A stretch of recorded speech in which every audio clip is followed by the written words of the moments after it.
Yeah, it's just it's a harrowing reality that you don't really want to think about, but I mean, you obviously have to in times like this because on one hand, I'm upset, obviously, but I'm thankful to be alive. It's just kind of weighing that balance of thinking of the victims and their families, and then trying to make sure that all my friends and stuff are doing okay too. So. The focus is now turning to healing after Monday night's mass shooting at Michigan State University. Hundreds came together tonight for a vigil on campus, which is in mourning for the 3 students killed and praying for the 5 still in the hospitals. Meanwhile, student leaders at the University of Michigan holding a vigil to remember the lives lost. U of M students, faculty, and staff gathering today in solidarity for the school just an hour north. Tatiana Cash was in Ann Arbor tonight with that emotional tribute.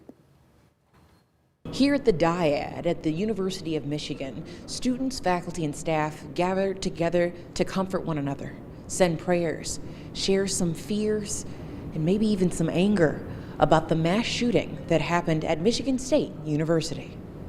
4 minutes of silence to mark the 4 hours MSU campus waited in fear because of a mass shooter.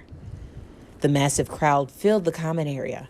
Students held one another close as they listened to the vigil speakers. It is okay to feel what you are feeling. Your emotions are valid. We have to come together. We have to mourn this loss. Oxford community member Alyssa Donovan shared how sad she was to have another mass shooter be part of her community. Even though she didn't attend Oxford High School or MSU, she still shares the grief. And for our community as a whole, that would prove to be forever changed by that senseless act of violence. Andrea Marquez says taking this time is important because it's as though, as a nation, we've become numb to all the mass shootings. Students, faculty, staff, they all have relationships, affiliations with Michigan State.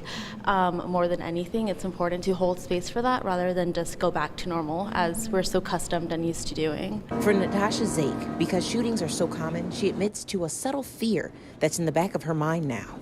I was thinking about it like when I was walking here, and I was like, this is the perfect opportunity for someone who is, for lack of better words, inspired by, previous events to like use this ground as like an optimal spot for, creating the same thing. And though the vigil ended, the candles, flowers, and even some attendees stayed. We must continue to care for one another.